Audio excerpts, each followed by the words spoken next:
students, today I will teach you how to multiply two given rational number using trigram. If question is like this, 1 by 2 of 3 by 5.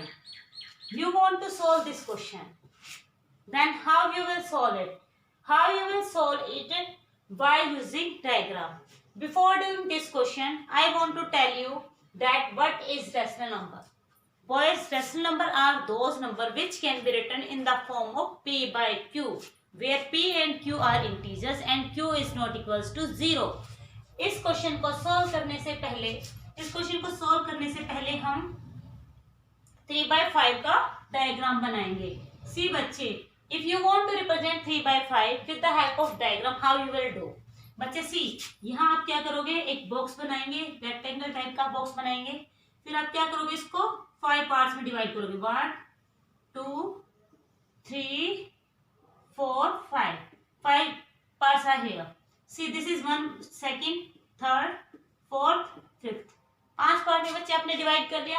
अब आप किसकी बात कर रहे हो, 3 by 5 की.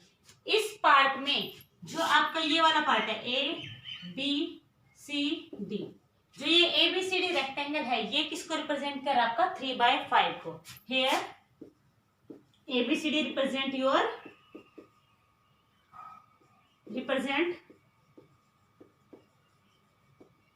represents 3 by 5. Now after doing this much, what you have to do? Here 1 2 3. Again I will make, because many students have doubt in this concept. I want to clear it in a better way. So same diagram I am making. Here see, it is A B C D. This 1 2 3. ये 3 part, 5 में से 3 part आपको क्या करने हैं, set कर देने हैं. ऐसे कर दीजिए. आपने क्या किया, ये सेट कर दिए. This part is representing your 3 by 5. This shaded part, A B C D, represents 3 by 5. बच्चे आप क्या कहते हो, 1 by 2 of 3 by 5. 3 by 5 का 1 by 2 पार्ट आपको चाहिए. तो आपको क्या करना है, for better understanding, what I want to tell, this is your 3 by 5. बच्चे यहाँ आपने क्या किया, जब 3 by 5 कर रहे थे तो आपने वर्टिकल लाइन बना के 3 by 5 रिप्रेजेंट कर दिया ऐसे शेडेड रीजन से. अब आपको क्या चाहिए, 1 by 2 of 3 by 5. तो आपको क्या करना है, ये आपका 3 by 5 था, ये वाला पार्ट, ये वाला 3 by 5 था. अब आपको क्या करना है, जो पूरा ये आपका पार्ट है, ये ए बी सी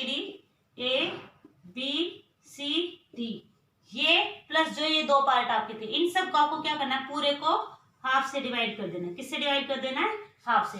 क्योंकि बच्चे यहाँ देखिए टोटल पार्ट कितने हैं, 2 पार्ट है. तो आपको क्या करना है, गिवन डायग्राम को 2 हिस्सों में बांट देना है, 1 2. अगर आपको यहाँ समझना चाहते हो तो इधर आप देखिए, ये आपका 1 2 हाफ 2 1 2. तो 2 का हाफ पार्ट, मतलब कि अगर आप हाफ देखना चाहे इस डायग्राम का, तो इसका हाफ कितना है, ये ऊपर वाला पार्ट. लेकिन हमें किसका चाहिए, हाफ 3 by 5 का. यानी कि आपको यहाँ पे क्या करना है, हाफ आपने डिवाइड कर दिया. अब आप इसको शेडेड कीजिए, 3 by 5 का हाफ पार्ट. सी बच्चे, जो डबल आपका शेड हुआ है E F, this represents your A B E F, represents 1 by 2 of 3 by 5. और बच्चे, for better understanding, you can see how many parts are here. 1 2 3 4 5 6 7 8 9 10. Total 10 parts are here, and we are talking about the half of 3 by 5. It means that we are talking about this part, only this part ना. So आप क्या कहेंगे, 1 2 3 part कितने में से, total 10 में से. यानी कि जो हाफ ऑफ 3 by 5 हो, किसके को लगा, आपका 3 by 10 के. इसको आप वैसे भी देख सकते हो. इसको अगर आपको सोल्व करना है तो आप कैसे करते हो, 1 by 2 इंटू 3 by 5 आप करते हैं बच्चे. तो देखिए 1 into 3 3, 5 into 2 gives you 10.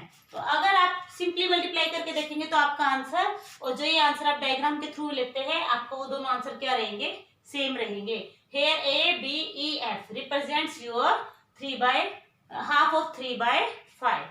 Thank you students. Hope this concept is clear.